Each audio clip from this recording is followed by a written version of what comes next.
Hi, welcome back to my channel. My name is Holly Starkey, fantasy story editor, and I edit all subgenres of fantasy.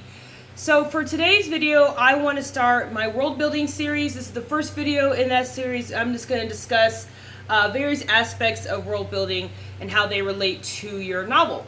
So the first one is going to be transportation, and when I say transportation, of course I mean how characters are getting from point A to point B in your story.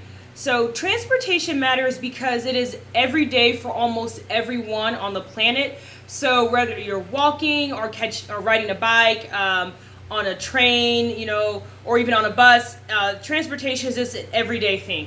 And people come to the fantasy genre because they want the everyday to become unique, extraordinary, or special. So when you're writing anything in the fantasy genre, even if it's a subgenre like paranormal romance, you want to make sure that you're considering elements of the fantasy genre as a whole. So romance, yes, you're writing romance, but those romance readers are coming to your story. They're coming to paranormal romance because they love elements of fantasy. So they like maybe vampires or werewolves in their romance stories. So you want to make sure that you're considering elements that make up a fantasy world. So with transportation, you want to make sure that every species that plays a significant role in your story, has a unique form of transportation. So for instance, let's say you have a story where you have witches and werewolves inhabiting an urban fantasy novel. So of course there's going to be similarities in transportation between them. Maybe they both drive and walk, and that's okay. They can have similarities, but there needs to be something unique about how each of those species get around. So for example, maybe your witches, wizards use brooms to fly, or use some other kind of magical method of transporting themselves. Maybe werewolves can shift at will to wolves and run that way, and that's something that's unique to those species. And doing that really helps build the layers in your world, the richness of your story world.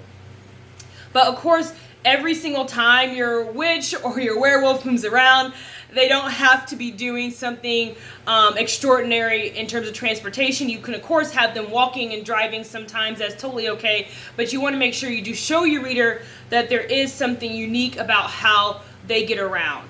And so while we're talking about that, I like to say that you don't have to always have something magical in the transportation for that transportation to matter in a fantasy world. So for example, let's say you have a secondary world and you have these elves that live on the river. So they're like river elves, and they make these boats that are unique to their species. And whenever another person is in a harbor and they see that boat, they know that there's a river elf in the city.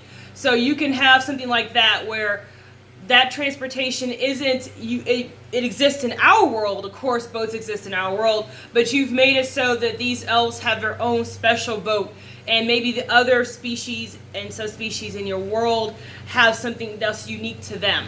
So think about your favorite fantasy novel, like Lord of the Rings, for instance. A lot of times they're just walking, something that we do here, of course, but there are unique ways that they get around, and the author, he shows us that several times, but it's not all the time.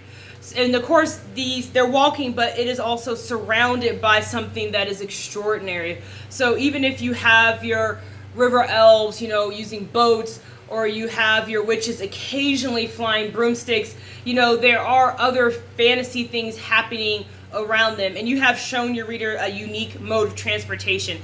And I know some writers have told me, transportation is such a minor thing, but it is minor, but it's, when you make a rich world, it is the little things that make your world fascinating and unique. And so you just keep piling up those unique things in your story world, and then you're going to end up having a very memorable world. So I would like to, before we leave here, I'd like to add a word of caution, is that you do not use transportation as a terrible plot device. And what I mean by that is, if you have your characters going on, like let's say a year-long trek across the country, and that is fine if your story's like that. I personally love reading stories like that, where you see characters go on long journeys and they encounter all these fascinating things along the way. But don't have your characters go on this long journey by foot when you've already shown your readers different modes of transportation? Maybe flying is an option, teleporting is an option. So if you've already shown your reader other ways of transportation, or you plan to bring up these other ways of transportation, make sure that the walking is necessary to the story and it makes sense why they would walk, as opposed to doing something else which would be faster. Because if you don't show the reader that, your readers are not going to be kind in the reviews. They're going to see that as an awful plot device, and the whole time they're thinking, well, why are they even walking when you said they could fly brooms and get somewhere faster? So you need to make sure that you are justifying a long journey, especially if you have other modes of transportation that you have already introduced and you plan to introduce. So that is the first video in my world building series. I hope you found that helpful, and I hope you understand that just adding small things, like everyday things, making something everyday extraordinary, will greatly improve your story world and your novel, and will help readers, remember that world more. So again, my name's Holly Starkey, Fantasy Story Editor. I edit all subgenres of fantasy. If you want to know more about my editing services, I will have that linked down below. And I will see you in tomorrow's video, and we'll be discussing another world building issue. Thanks for watching, and I'll see you in the next video. Bye.